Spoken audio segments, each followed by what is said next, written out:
I helped put a man in prison when I was 11. Years later, a woman burned him alive in his home. When I was 11, I lived in a small apartment with my mom, stepdad, and sister. The apartment building was more of a house that had been split into 3 units rather than a traditional apartment complex.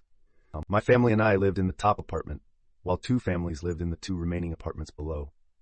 Both families had children, but I made quick friends with the 9 and 10-year-old from the bottom apartment as we were closest in age.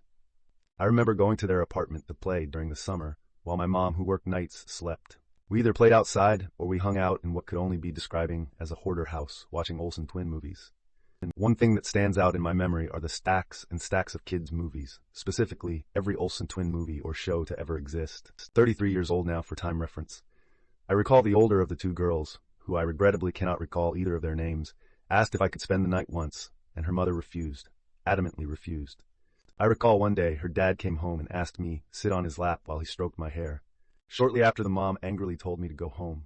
One night while me and the girls played outside, just as the sun was setting, the oldest asked me to sit outside her and her sister's bedroom window and just listen after they went inside. She didn't explain to me what I was listening for. She simply asked me to be a witness to whatever happened. So I did. I listened as she begged her father to stop. I listened to her cries. I listened to every second of her pleading until my stepdad called me home for dinner. That night, I sat at the table, 11 years old, sick in my soul. I sat there frozen, not knowing what I was supposed to do, unable to process what I just heard. My stepdad, after what seemed like an eternity, asked me what was wrong. I don't remember things clearly from that point. I know I told him what I'd heard. I know we spent the entire night at the police department. I know that man was arrested within the next few days. I watched as he was taken and as his family wept watching him go. I was never allowed to speak to those girls again. Soon after they moved, I can't remember their names. But I remember the name of the man that went to prison for 12 years for the molestation of his 2 young daughters. I remember at 12 being subpoenaed to court, though he pleaded guilty and I never had to testify. Years ago I looked him up on Google, being curious about how much time he served and whether his children's names would be listed. I often think of those girls and hope they have found healing and happiness. What I found was not that information. He was burned alive in his own home by a woman.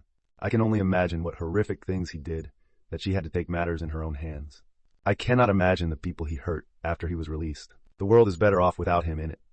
But that woman, and most likely the children she was trying to protect, will continue to suffer because of that man. For 6 years per kid, it's not enough. It will never be enough. I hate that that man's name is the only one I can remember and will remember for the rest of my life.